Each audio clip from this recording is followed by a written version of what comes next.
पढ़कर समाप्त करेंगे। 43, 18, 19 बहुत अच्छी आयत है। हाँ, पिछली बार इसका इस्तेमाल किया तो सुनिएगा। हाँ 43 यशायाह नबी की पुस्तक उसका 43 अध्याय 18, 19 अब बीती हुई घटनाओं का स्मरण सुनिएगा। मत करो, परमेश्वर का वचन कहता है बीती हुई घटनाओं का स्मरण न करो, न प्राचीन काल की बात जी। देखो मैं एक नई बात करता हूँ, वह अभी प्रकट होगी। क्या तुम उससे अनजान रहोगे? मैं जंगल में एक मार्ग बनाऊंगा और निर्जल देश में नदियां बहाऊंगा। और निर्जल देश में परमेश्वर आपको ऐसे इस्तेमाल करेगा। लिखा है कि मैं तुमसे नई बात करने पर हूँ, क्या तुम उससे अनजान रहोगे? अगर अनजान भी है, वचन में लिखा है परमेश्वर अपनी बातों को तुम पर प्रकट कर देगा। परमेश्वर अपनी बातों को तुम पर प्रकट करेगा। आपके दासों पे, आपके परिवारों में परमेश्वर ऐसे भविष्यवक्ताओं को, ऐसे लोगों को लाएगा ताकि उन बातों को आप समझ सके और अपने परिवार में खुशी, आनंद और अमन को प्राप्त कर सके। क्योंकि वचन में लिखा है परमेश्वर आपको बहुतायत से दर्शन, प्रॉस्पेरिटी, समृद्धि और ढेर सारा प्यार 2026 में देने जा रहा है। Hallelujah, hallelujah. मेरे प्यारे मित्रों में एक बार फिर से आपको कहना चाहता हूँ कि जिस आप परमेश्वर को जानते हैं ना, वो अद्भुत है, वो अगम्य है और उसने आपको पहले दिन दूसरे दिन बीच में नहीं बनाया। अगर बनाता तो आप सृष्टि में किसी कड़ी में फंसकर काम कर रहे होते, राज्य नहीं। परमेश्वर सब कुछ खूबसूरत बनाया और उसके बाद में एक चीज मिस थी। वो कौन था? वो आप थे। कौन था? जो चीज सृष्टि में 5 दिन बना, सब कुछ अच्छा था। लिखा है परमेश्वर ने कहा ये अच्छा है, पर एक चीज का कमी था। वो कौन था? आप थे, हम थे, आपके परिवार थे, अर्थात आदम था। वचन में लिखा है परमेश्वर ने आदम को छठे दिन रचा और सृष्टि का निर्माण आदम के हव्वा के बनने के बाद खत्म हो जाता है। हालेलुया। अगर इसकी न सृष्टि हुई होती, सृष्टि का निर्माण खत्म नहीं होता, उसका काम खत्म ना होता और परमेश्वर आराम करता। आदम को बनाकर, मनुष्य को बनाकर परमेश्वर बहुत खुश हुआ। इतना खुश हुआ उन 6 दिन में, 5 दिन में आराम किया नहीं किया, पर यस 6 दिन के बाद 7वें दिन परमेश्वर ने आराम जरूर किया। इसलिए उससे हम रविवार कहते हैं, इसलिए उसमें हम प्रार्थना करते हैं। हालेलुया। सो प्रभु इन बातों पे आपको आशीष दे। इनका कंक्लूजन क्या है, ध्यान से सुनिएगा।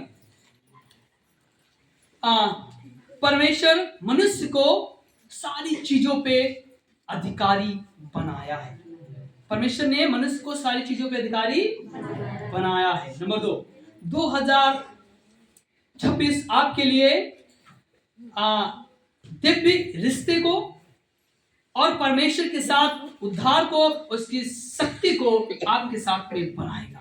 परमेश्वर 2026 में आपके और परमेश्वर के जो बीच के रिश्ते हैं वो बढ़िया होने, दिव्य होने जा रहे हैं। लास्ट बात, आपका अंधकार हटता जाएगा और उजाला सारी पृथ्वी में बढ़ता जाएगा। अंधकार हटता जाएगा, ये लिखा है उठ प्रकाशमान हो, ऐसा लिखा है। अंधकार मिटता जाएगा और उजाला बढ़ता जाएगा।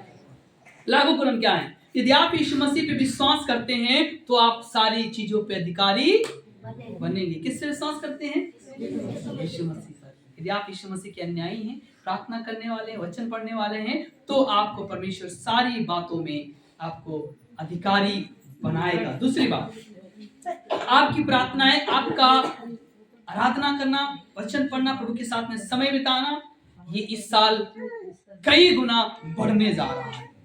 कितने गुना? कई गुना। आप अगर 10 मिनट दे रहे थे, आप 1 घंटा प्रार्थना में बिताएंगे, बाइबल पढ़ेंगे, वचन पढ़ेंगे और ढेर सारी प्रार्थना करेंगे और ढेर सारे प्रभु के दासों के साथ में ढेर सारे समय को भी समय समय पर बिताएंगे। हालेलुया।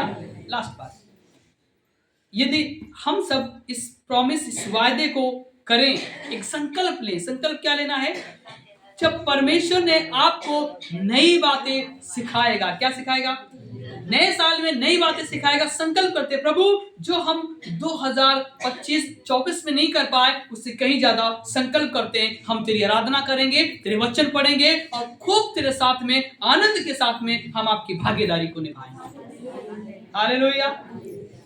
आप चाहे बिजनेस में हो, चाहे काम में हो, चाहे खेती में हो, और आप 2026 में संकल्प करें कि आप गंभीर होने जा रहे हैं। क्या होने जा रहे हैं? 2026 में क्या होने जा रहे हैं? गंभीर होने जा रहे हैं। अगर किसानी भी कर रहे हैं तो मजबूती के साथ नहीं, हम ईमानदारी के साथ करेंगे। परिवार के साथ रह रहे हैं तो ईमानदारी के साथ में रहेंगे। पढ़ाई कर रहे हैं तो ईमानदारी के साथ में करेंगे। सेवा कर रहे हैं तो ईमानदारी के साथ में करेंगे और गंभीर होकर करेंगे। हालेलुया। 2026 आपके लिए परमेश्वर के साथ में दिव्य रिश्ते को लाएगा, उसकी शक्ति संप्रभुता को लाएगा, ताकि आप सफलता को प्राप्त करें और आपको परमेश्वर 2026 में एक बड़े आनंद के साथ और परिवर्तन के साथ बढ़ाने जा रहा है। हालेलुया। सो प्रभु आप सबको आशीष दे।